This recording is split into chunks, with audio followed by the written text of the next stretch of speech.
O Guarani, José de Alencar, parte 1, capítulo 3, A Bandeira. Era meio-dia. Um troço de cavaleiros que constaria, quando muito, de 15 pessoas, costeava a margem direita do Paraíba. Estavam todos armados da cabeça até os pés. Além da grande espada de guerra que batia as ancas do animal, cada um deles trazia à cinta 2 pistoletes, um punhal na ilharga do calção e o arcabuz passado a tiracolo pelo ombro esquerdo.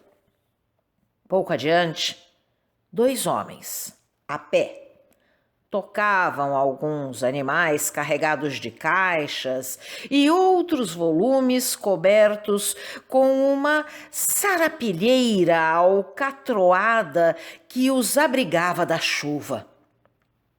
Quando os cavaleiros, que seguiam a trote largo, venciam a pequena distância que os separava da tropa, os 2 caminheiros, para não atrasarem a marcha, montavam na garupa dos animais e ganhavam de novo a dianteira. Naquele tempo, dava-se o nome de bandeiras a essas caravanas de aventureiros que se entranhavam pelos sertões do Brasil à busca de ouro, brilhantes e esmeraldas, ou a descoberta de rios e terras ainda desconhecidos. Aqui, nesse momento, costeava a margem do Paraíba, era da mesma natureza.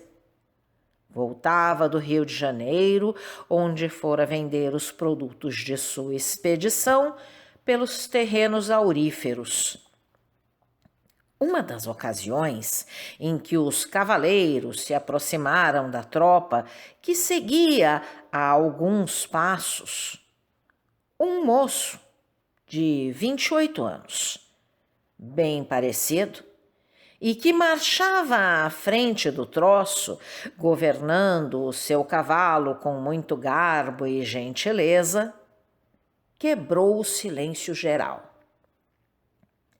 "Vamos, rapazes!" disse ele alegremente aos caminheiros. "Um pouco de diligência e chegaremos com cedo. Restam-nos apenas umas 4 léguas. Um dos bandeiristas, ao ouvir estas palavras, chegou as esporas à cavalgadura e, avançando algumas braças, colocou-se ao lado do moço. "Ao que parece, tendes pressa de chegar, senhor Álvaro de Sá", disse ele, com um ligeiro acento italiano e um meio sorriso cuja expressão de ironia era disfarçada por uma benevolência suspeita. "De certo, senhor Loredano, nada é mais natural a quem viaja do que o desejo de chegar." "Não digo o contrário, mas confessareis que nada também é mais natural a quem viaja do que poupar os seus animais." "Que quereis dizer com isto, senhor Loredano?" perguntou Álvaro, com um movimento de enfado. "Quero dizer, signore cavaliere", respondeu o italiano em tom de mofa e medindo com os olhos a altura do sol, "que chegaremos hoje pouco antes das 6 horas. Álvaro corou. "Não vejo em que isto vos causa reparo. A alguma hora havíamos chegar, e melhor é que seja de dia do que de noite." Assim como melhor é que seja em um sábado do que em outro qualquer dia, replicou o italiano no mesmo tom. Um novo rubor assomou às faces de Álvaro, que não pôde disfarçar o seu enleio. Mas, recobrando o desembaraço, soltou uma risada e respondeu: Ora Deus, senhor Loredano, estais aí a falar-me na ponta dos beiços e com meias palavras. A fé de cavalheiro que não vos entendo. Assim deve ser. Diz a Escritura que não há pior surdo do que aquele que não quer ouvir. Temos Anechim. Aposto que aprendeste isto agora em São Sebastião. Foi alguma velha beata ou algum licenciado em cânones que vo-lo ensinou? Disse o cavalheiro gracejando. Nenhum nem outro, signore cavalieri, foi um fanqueiro da Rua dos Mercadores, que por sinal também me mostrou custosos brocados e lindas arrecadas de pérolas, bem próprias para o mimo de um gentil cavaliere, a sua dama. Álvaro enrubesceu pela terceira vez. Decididamente, o sarcástico italiano, com seu espírito mordaz, achava meio de ligar a todas as perguntas do moço uma alusão que o incomodava. E isto no tom o mais natural do mundo. Álvaro quis cortar a conversação neste ponto, mas o seu companheiro prosseguiu com extrema amabilidade. Não entrastes, por acaso, na loja desse fanqueiro de que vos falei, signori cavalieri? Não me lembro. É de crer que não, pois apenas tive tempo de arranjar os nossos negócios e nenhum me restou para ver essas galantarias de damas e fidalgas, disse o moço com frieza. É vero, acudiu Loredano com uma ingenuidade simulada. Isto me faz lembrar que só nos demoramos no Rio de Janeiro 5 dias, quanto das outras vezes eram nunca menos de 10 e 15. Tive ordem para haver-me com toda rapidez e creio, continuou fitando no italiano um olhar severo, que não devo contas de minhas ações senão a aqueles a quem dei o direito de pedi-las. Perbacco, cavaliere, tomais as coisas ao revés. Ninguém vos pergunta por que motivo fazeis aquilo que vos praz, mas também achareis justo que cada um pense à sua maneira. Pensai o que quiserdes, disse Álvaro, levantando os ombros e avançando o passo da sua cavalgadura. A conversa interrompeu-se. Os dois cavaleiros, um pouco adiantados ao resto do troço, caminhavam silenciosos, um a par do outro. Álvaro, às vezes, enfiava um olhar pelo caminho como para medir a distância que ainda tinham de percorrer, e outras vezes parecia pensativo e preocupado.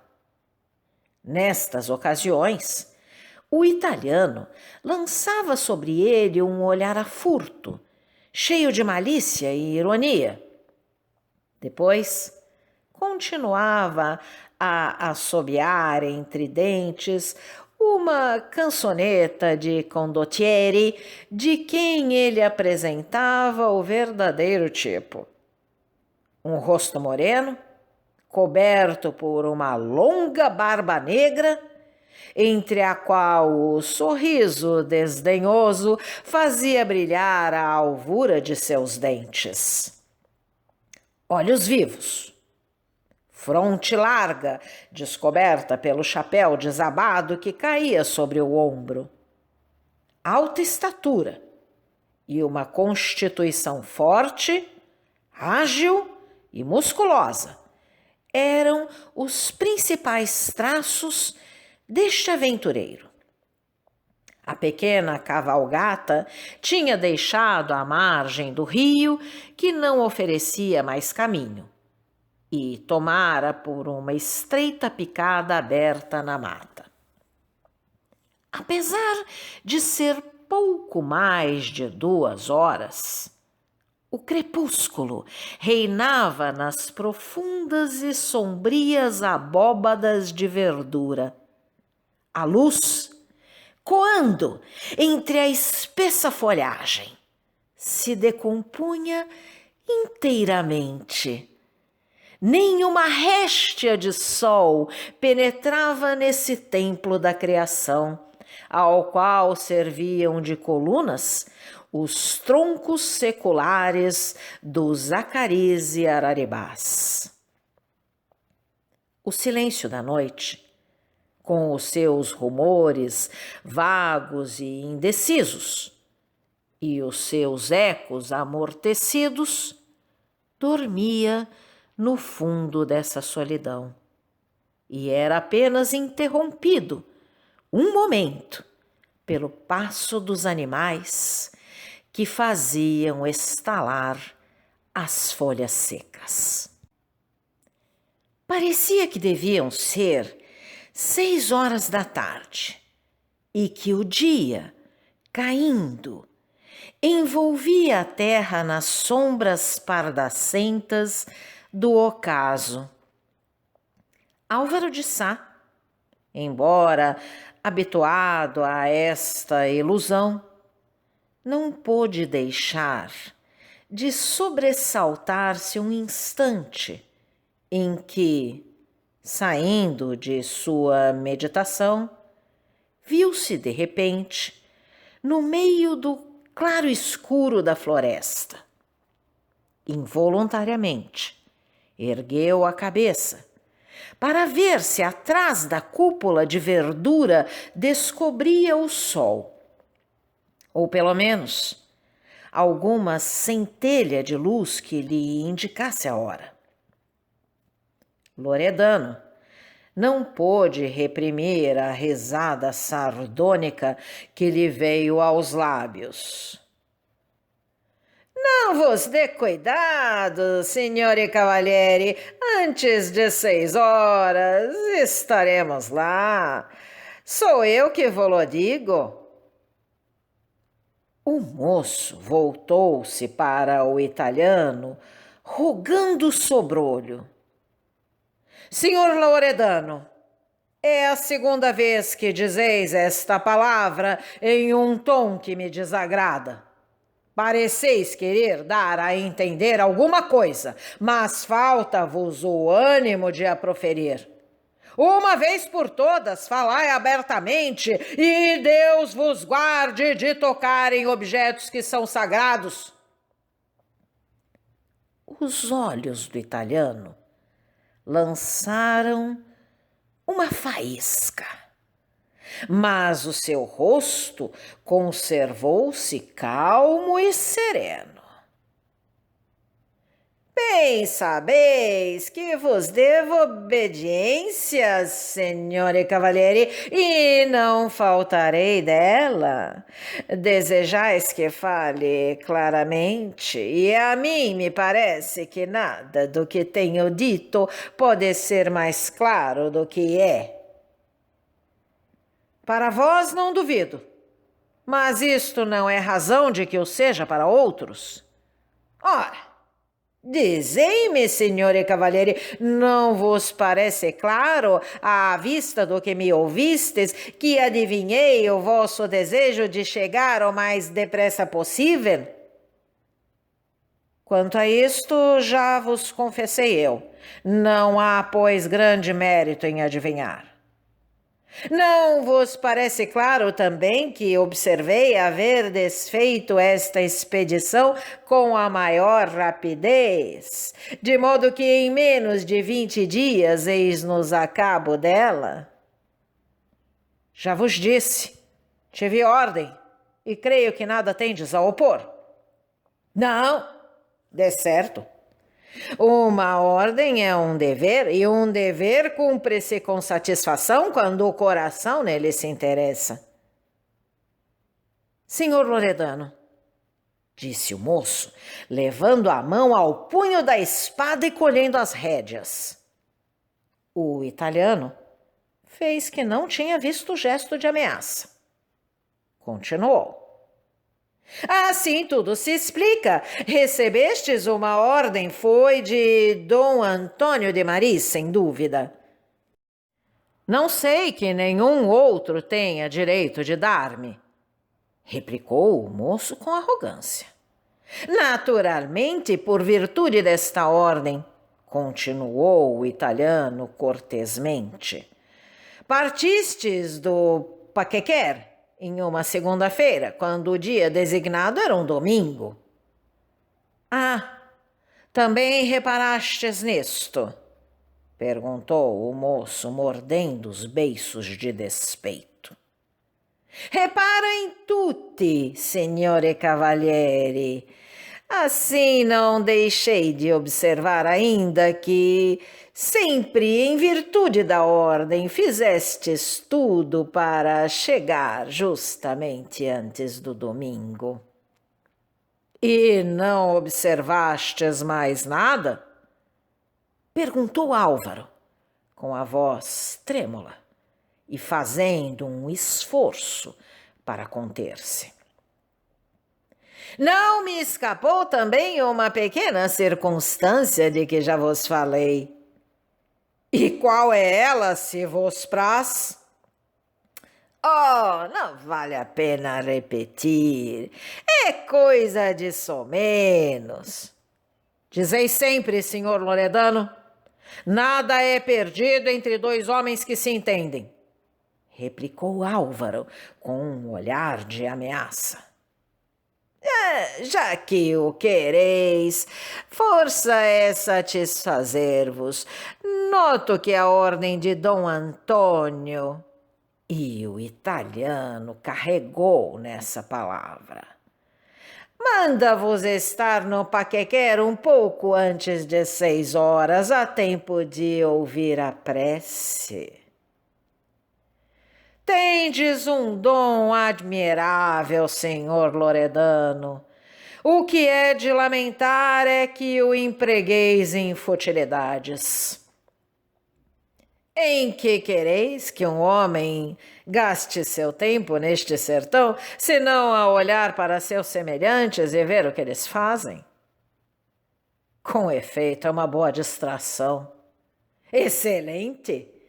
Vede vós, tenho visto coisas que se passam diante dos outros e que ninguém percebe, porque não se quer dar ao trabalho de olhar como eu, disse o italiano com o seu ar de simplicidade fingida. Contai-nos, isto há de ser curioso. Ao contrário, é o mais natural possível um moço que apanha uma flor ou um homem que passeia de noite à luz das estrelas. Pode haver coisa mais simples. Álvaro empalideceu desta vez. Sabeis uma coisa, senhor Loredano? Saberei, cavaliere, se me fizerdes a honra de dizer. Está me parecendo que a vossa habilidade de observador levou-vos muito longe e que fazeis nem mais nem menos do que o ofício de espião. O aventureiro ergueu a cabeça com um gesto altivo levando a mão ao cabo de uma larga adaga que trazia a ilharga. No mesmo instante, porém, dominou este movimento e voltou à bonomia habitual. Quereis gracejar, senhore cavalieri? Enganai-vos, disse o moço, picando seu cavalo e encostando-se ao italiano. Falo-vos seriamente, sois um infame espião, mas juro, por Deus, que a primeira palavra que proferirdes, esmago-vos a cabeça como a uma cobra venenosa. A fisionomia de Loredano não se alterou. Conservou a mesma impassibilidade. Apenas o seu ar de indiferença e sarcasmo desapareceu sob a expressão de energia e maldade que lhe acentuou os traços vigorosos. Fitando um olhar duro no cavalheiro, respondeu: visto que tomais a coisa neste tom, senhore Álvaro de Sá, cumpre que vos diga que não é a vós que cabe ameaçar. Entre nós dois, deveis saber qual é o que tem a temer. Esqueceis a quem falais? Disse o moço com altivez. Não, senhore, lembro tudo, lembro que sois meu superior e também, acrescentou com voz surda, que tenho vosso segredo. E parando o animal, o aventureiro deixou Álvaro seguir só na frente e misturou-se com os seus companheiros. A pequena cavalgata continuou a marcha através da picada e aproximou-se de uma dessas clareiras das matas virgens que se assemelham a grandes zimbórios de verdura. Neste momento, um rugido espantoso fez estremecer a floresta e encheu a solidão com os ecos estridentes. Os caminheiros empalideceram e olharam um para o outro.